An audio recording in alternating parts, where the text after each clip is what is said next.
Your school magic won't protect you for long, you know. He shoots up Scream's turned black, vanishing him into the dark. Girls have a sting that can't scrub off. Eric had a good way of describing it. Like a rose gone too what? I can smell it anywhere. But you, I'm afraid you reek of it worst of all. Sophie's wings grazed the wall, the slightest brush against stone. Earshot of Japan's suit spearing in her direction. Sophie plucked it to the ground, barely ducking them. The screams propped the bricks around her, slimy pads inched just above her wings. The snake's growing eyes roved down, about to find her.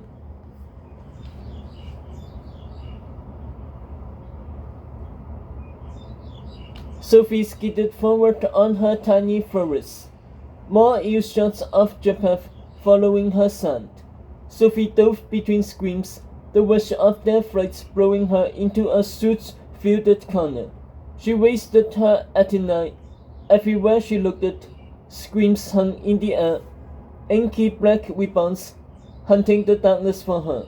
Silently, she submerged in soot, blackening her wings, soaking in smell, thick-smelling dust.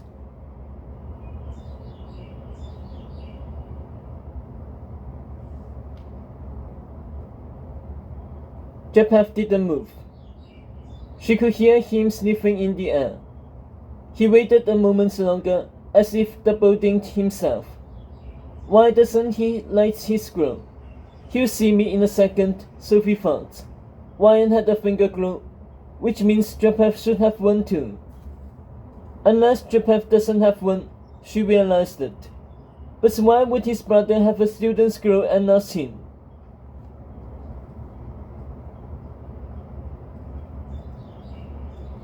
Japheth cursed it under his breath. Clever girl. Must have gone before we came and left her stink behind. He snarled, his screams melting back into him. Then he tensed visibly. The thought, if she got there first. He was already pacing ahead. Sophie could see his hand was stolen against his suit, pulling something from inside. A furry lump, moving in the dark.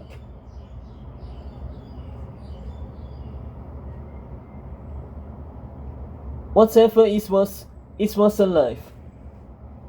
Sophie floated closer to get a better look. Japheth's gloved hands glinted in shadow, caressing the furry form before he released it into midair. The creature lit up, electric blue, phosphorescing in the dark like the blue forest at midnight. Neon glow flooded the chamber, the creature brighter than a torch in a mine, revealing rows of thoughts doors ahead.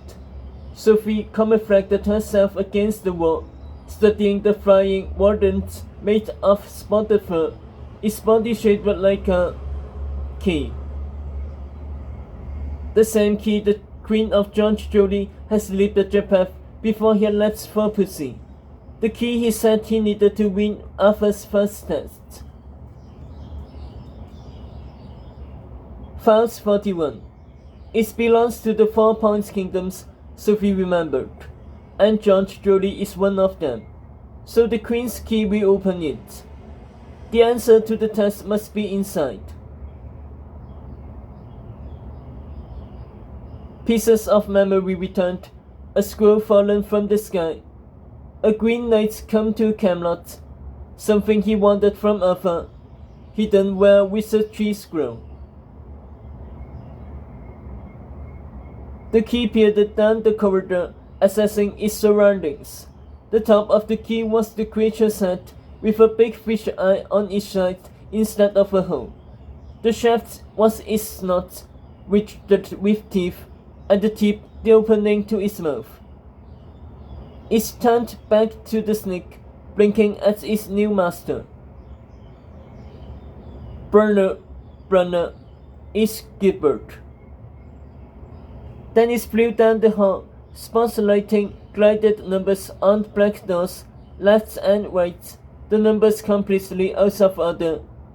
28, 162, 43, 9, 210, before it turned a corner and vanished. Brand new, brand new. The key echoed like a homing signal to check it. Japan followed the key's course, with Sophie flitting behind at a safe distance, dripping suits and trying not to cough. She wanted to kill him. She wanted to tear human and rip every scream of his body. And yet, what would Aggie do? Sophie moved, thinking of her best friend somewhere in the woods. A best friend she had just tried to kill at the wedding to Japan. Sophie remembered the horror in others' eyes, seeing Sophie under the snake's control, manipulated into hurting those she loved. But now Sophie was free. She had come this far. Agatha would be proud. What would she tell me to do? Follow him, she'd say. Follow the bastard through Vault 41. Let him find the answer to the first test. Then steal it from him. Whatever was in that vault, Sophie had to get it first. Browner, Browner, the key bleated. Butterfly hunted snakes now, her tiny chest beating with the power to 2 hearts. Right and left she flew, around bends, whisking between vaults. Browner, Browner, Browner, Browner, deep into the burrows of the bank, before finally catching up with the key, stopped it in the front of a door, a vault number gleaming in the blue glow. 41. The key snapped into the lock and yanked the door open, before zipping upwards, growing to the ceiling, and illuminating the inside of the vault like a skylight. Japan swung into the chamber, Sophie's butterfly hot in his ears. Hiding behind the open door, she poked her head over hinges. Her bug eyes bulged. Inside the modest room, 4 copper walls reflected the contents of Vault 41. There was no gold, no jewels, no treasures. Instead, there was a tree. It was a white birch rooted in the stone floor, with 4 sprightly branches and a broad trunk slashed with black patches. From each branch hung a small white vase like a Christmas ornament carved with camelot seal. Japan grazed his fingers across one of these vases, looking for an opening. A powdery substance drifted off it, as if the vase was made of dust. "I'll be careful if I was you," said the low, smooth voice. "Human assets are more delicate than you think." Japan put his hand away. Sophie got it at the 4 vases dangling from the tree.